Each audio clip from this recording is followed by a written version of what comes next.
A while back, I saw a story about a teenager named Derek who lived in Arkansas.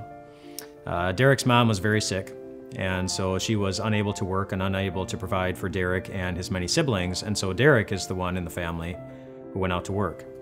He worked at UPS and earned $11.90 an hour just loading and unloading boxes. And the UPS plant where he worked was 5 miles away from his house, but because he didn't have a car and there was no public transit, he walked to work every day and back home again, making the 10-mile round trip day after day after day, walking, getting up early enough for a shift that always started at 4 a.m., and he was never late. Derek's story is just one of the many stories, one of the many examples that you could find in the world of the type of attitude that Jesus is describing in the section we're looking at this week looks like. An attitude of service. And that's what Jesus considers great.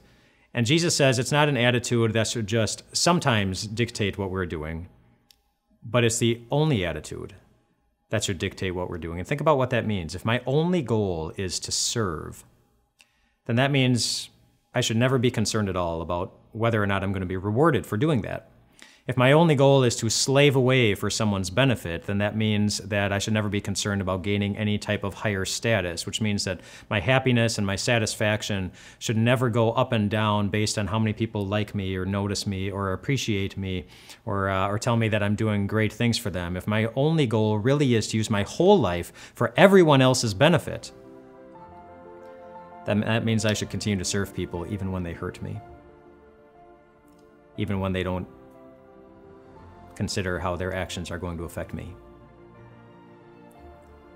That's the attitude of Jesus. In the book of Philippians, it says this. The expectation is your attitude should be the same as that of Jesus Christ.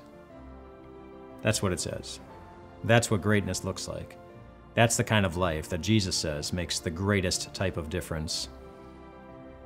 And tomorrow we'll talk about why that's sometimes a hard attitude to put into practice.